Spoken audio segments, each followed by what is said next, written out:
yes. My 12 o'clock actually called to message me here. Yes. So all the working yesterday was for month because I stayed up yesterday working so that I could have this time. Please touch on that because I've heard some stories, honestly. Wow, I've heard some stories. I was talking to a friend of mine yesterday, and the story I heard, this one was her sister, though. Like, she has told me this story before, but it was yesterday that she told me it was her sister. I was just like, wow. Oh, sister threw the garment on her. Telling you. It was her sister that did it. Yes, that what rubbish is this? Flung it on her. What nonsense, change it. That's why she had to go and buy new fabric and make the entire garment again and go and deliver it to her sister. Guess how much sister was paying for that garment? 6,000 naira. Her own sister. See, I don't know when I started crying. Like 6,000 naira. Her own sister. And how do you expect somebody else to treat your this same sister, April by Kumbi made a dress for her. And that's crazy. Let's address that one also. The girl even brought the clothes for her to now amend. So she now asked her sister, so why did you take it back to April to amend? I said, I don't really want to stress over it. You just have to amend it. Like, whoa, my family, God bless them. I don't know if it's how I actually approached it though, because trust me, in my house we're all like bullies. But I gave it to them like, and the distance between me and some of them. Yet, especially with my mom, it's like, I've sewn you all free garments now. Going forward, you're paying full price. And you're getting full services, meaning I'm not going to throw your own clothes, because another thing fashion designers do is family and friends will suffer. Because people are the last to collect. In fact, you collect 2 years after. No, they get it on point, on time. I apologize for any delay as I would any other client. Fix any amendment issues as I would. But my family, they pay me in full. Once they get their bill, they're paying me. I remember one time one of my sisters delayed, and then she now said, okay, so if my clothes ready, I said, I'm not saying they are left. Not paid. No, you don't play. She said, what? Hey, you like money? Who don't like money? And the next thing I saw, full payment, practice. Okay, that means, I said, no, that means we'll start counting 2 weeks from now. She's like, what? So you're doing this to me? I said, that's just the way it is, man, because I have a system in which I'm addressing each client's outfits, as in my orders, my work orders, and I can't jump that system if not it's going to mess it up. Do you know what it means to actually arrange clients? You don't want to forget a client's order, right? So it's as I receive your alert, I pencil your order in my order list, and we're attending to it. I know what to cut and give a tailor to sew, depending on when the client and when the order is supposed to be ready. It's 2 weeks for everybody, but then there's some express work that you have, and so you know those are the ones that get bumped up, like we shift them over. So don't come and now want to mess it up. Like, no, you can't mess up my system. If everybody was doing that, that's when you now have this disappointment. You'll be disappointing some clients. Because you kept shifting other orders to slotting favors and all. We speak about clients. So what's it been like navigating clients in this industry? I appreciate my clients. I really do. I think honestly, and my experiences have also really helped me be very sensitive when I deal with other people. Generally, because I mean, I brought my business is ready to wear. You know, becoming you 13s and all of that, which kudos to you for that. So I think in general, it's been okay. It's been pretty good. I mean, people are generally quite reasonable. What frustrates me, and I guess depending on your business model, so you have issues or challenges that are unique to your business model. So for me, my challenge has always been with clients where what you would do at another store abroad, walk into a Zara, walk into, you know, it's incredible what you expect from brands here. You walk into a Zara and you buy these are standard sizes. We all know standard sizes. What a size 12. You know, I shop in stores where I will be a size. I'm generally a size. I'm a comfortable 12. Yeah. But there are stores that I'll go into, I'll be a 14, or there are stores that I'll go into, that'll exactly. be a 10. You know what I mean? Yeah. So you go and you buy the outfit, you come back. It works, it doesn't work. You know what I mean? Some stores you return. A lot of times you buy something and you know, I really, really like this outfit. Yeah. So I'll just take it and I'll wear it, I'll manage it, I'll get it fitted, amended, whatever. Yeah. And I know that this is how a lot of people are internationally, or when they shop in brands, and even some brands in Nigeria. But they'll come to you, pick something, I don't like it didn't fit, or they'll pick something, come back, you know. I mean, if I get my staff to tell you the calls that we have received. I bought this thing, I don't know how many months ago. I've changed my mind. It just doesn't work for me. I'm bringing it back. Somebody said, we recently had a client who, our Joseph shirts, and this is part of the idea, the appeal to the Joseph shirts is we match the prints. It's one of a kind. You get what you get, you know. But that's the joy to it. And I think people, when you shop with me, then you trust me as a brand to give you what it is that you want. We made this shirt for her, explained everything to her. She got the shirt and then decided that one of the prints that were on the shirt, it doesn't work because it just goes against her beliefs. So she wanted us, and this, bear in mind, this is a Joseph shirt that she had ordered. It wasn't like it was something hanging in the store. You wouldn't do that elsewhere.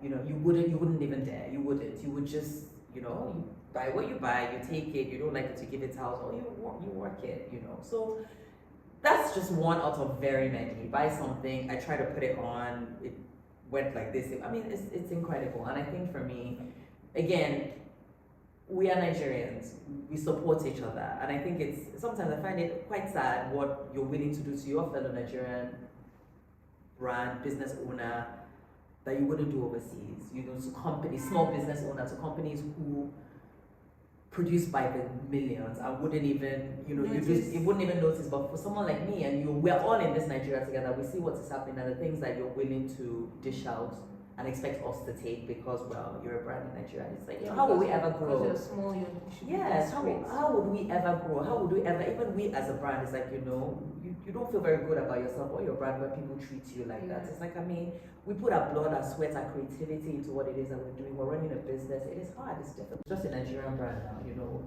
whatever, you know. So that's for me with Ready to Wear. These have been the challenges. And I mean, don't get me wrong, we take responsibility for what it is that we put out our policies. We let you know the way that it's being run. Well, we try to be quite transparent, you know, yes. even with the challenges that we face, so you know the reasons why we have to do what it is that we do. You know, we're not a big enough brand to be able to absorb returns, exchanges, and you know, keep it for 2 months, bring it back. And we're very transparent about those things, you know. So it's your choice at the end of the day for what works for you. Now, if you go ahead and based on everything that we have put out there, you support us, patronize us, buy from us, and I really believe a lot of people too. You buy what you like. You don't just buy because you just want to give out money. So you're getting value for what it is that you pay for. So, but I would say that we have a few of those, but generally people have been incredibly supportive. You know, I mean, I get, you know, it's you know, feedback. You know, some feedback that we've gotten has just been so encouraging. And even with the challenges, I must say that there've been a lot of people that have said, no, we understand. You know, we get it. And even saying encouraging, listen, don't reduce your quality. People, we love what you do. We will pay. We will buy. I will tell you that one for sure. I have tons of clients who have supported us, who have said that no, we understand. And have told us, listen, the people that understand and value you will buy. Those that will buy, you know. So that has been my experience, I would say. I think it's still the same. It still boils down to the same principle of how you treat people that you feel are in that need you, so to speak. So because I feel these people who treat small brands this way, they extend the same treatment to different fairs in life. Like even if it's the fuel attendants, the grocery store attendants, you treat them anyhow, you belittle them, you know, because you can. So it's like there are situations that I do have a ready-to-wear brand as well, and like editing and all that. So, but there was a situation where someone ordered an outfit and it wasn't quite what she saw. Yeah, the or color. She saw Yes, so we were arguing on the shade of onion color that it was, and she said what she's seeing is onion pink, and I'm telling her onion purple.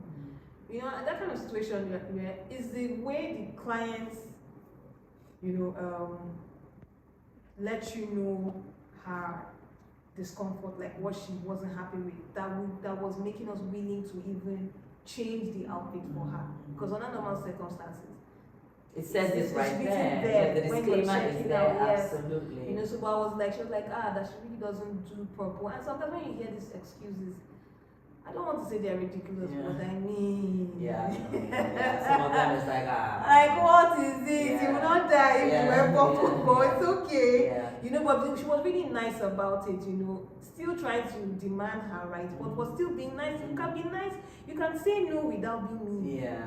You know, and so because she was nice about it, I said, you know what, no problem, I'll change it for you. I'm so sorry that you were not okay with satisfied. And we changed it for her ASAP, and she got it, and she was really grateful, you know.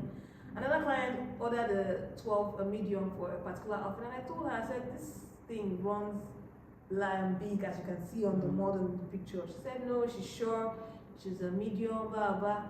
I still went ahead and produced the small. And when she received the small, she said it was too big. That I did not produce the medium. And I said, if you look in the label, you will see there's even small that's there. And then it now goes, okay, yeah, but I don't like the fit. But it's not about you. You saw the fit on the model. That's how it's supposed to fit. Do you understand? So it's not left for you to take it to your personal tailor or whoever. And alter it for you. Because you're not changing your style. We do this when we buy from bigger brands and so on and so forth. Do you understand? So there was this back and forth. And I guess because the clients know that, okay, you're also a bespoke brand and you're producing this thing, or even if you're ready to wear, but you're producing it locally, so therefore you can make this adjustment. That's why they insist on certain things that they will not insist, that will not happen if they were buying from a foreign brand.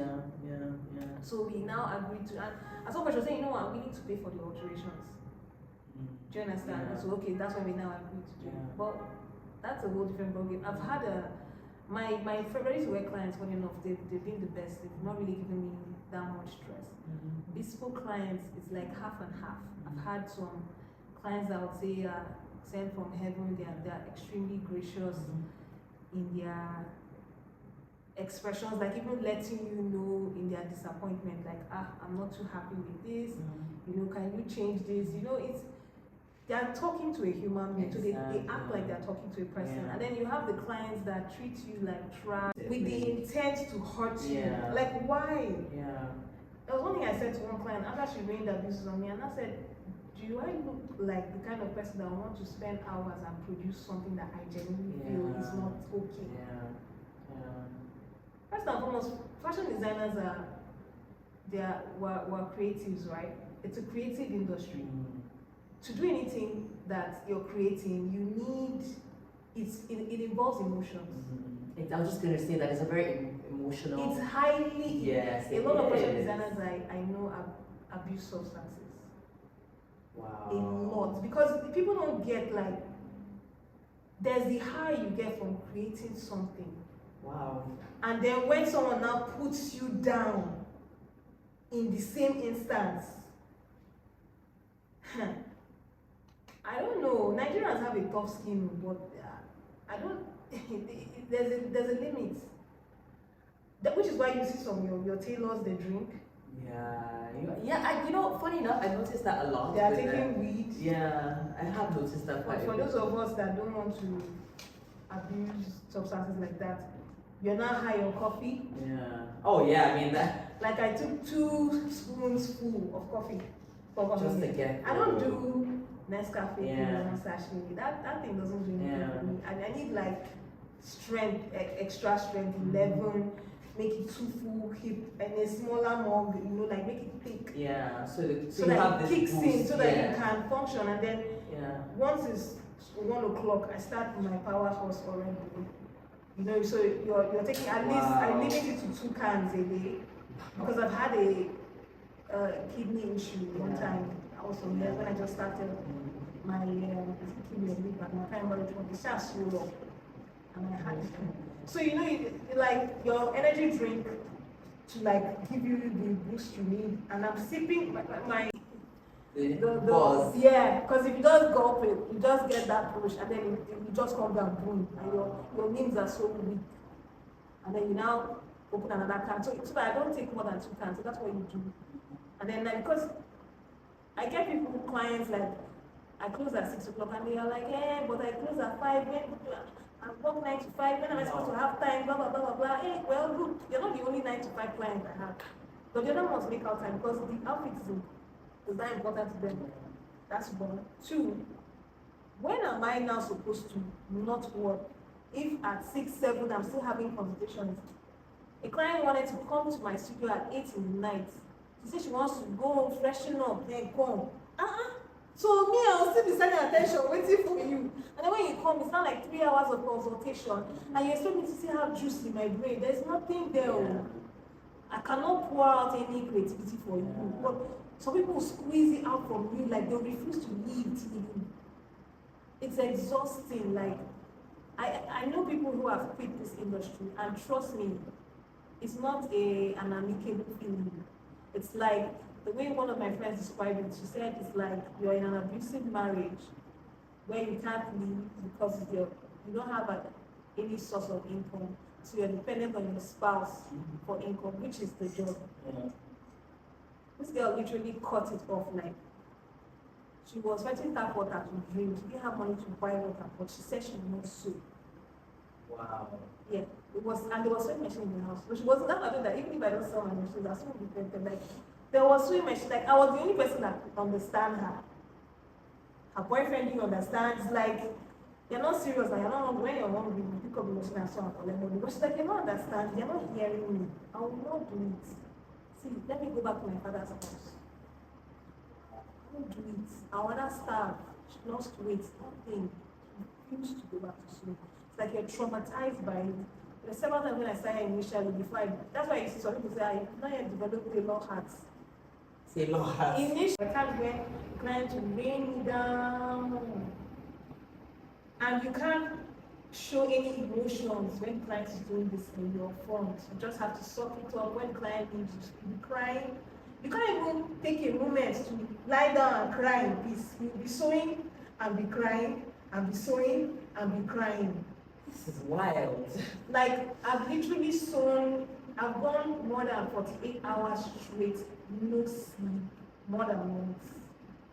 Like, when I mean no sleep, like, no, let me just nap for 2 seconds, nothing like that. 48 hours, more than 48 hours. And so when I was now done with the outfit, and how much are they even paying me? When I was done with the outfits, to come down from that high now, because I had drank enough coffee, enough energy drinks, I was numb. Like, you are awake but you can't move. That's just not healthy. No, like you're not in control of your limbs. When I eventually laid down, I slept for more than almost 24 hours. The way they were shaking me to wake me up at home. Like, shake. So imagine if I lived alone and that happened. I don't even want to imagine what would have happened. Like, would I have woken up? They were shaking me before I now got up. I'm like, what? It's just evening. They're like, evening? You slept the other evening yesterday and now it's night. Like, it just let me lay down 3 p.m. and I woke up the next day as in 8 p.m. No eating, didn't even stand up to pee, nothing. As my mother was like, no, you can't do this. You can't. And you get some clients that hey, see my fault, they don't take the job. God knows this period. If you know how many jobs are rejected and you know the causes that have followed the rejection, no, I can't take your order and follow this. And you're always doing this to me. When it's my turn, you will do this to me. Blah blah. You trip. It's not a client trying to bully you. They'll trip you, bribe you. Like I will double the pay. As in when it doesn't work, it's now insult. What are you even so instead? So you know that man. Exactly. So why you cannot just, it's not just, don't see why you cannot just do it, man. I'm telling you that if I had more than 24 hours in a day, I still would be able to take your orders. But as it is, I'm literally sleeping 3 hours a day. So can't you just squeeze in? Like, are you not hearing me? That I'm saying I'm not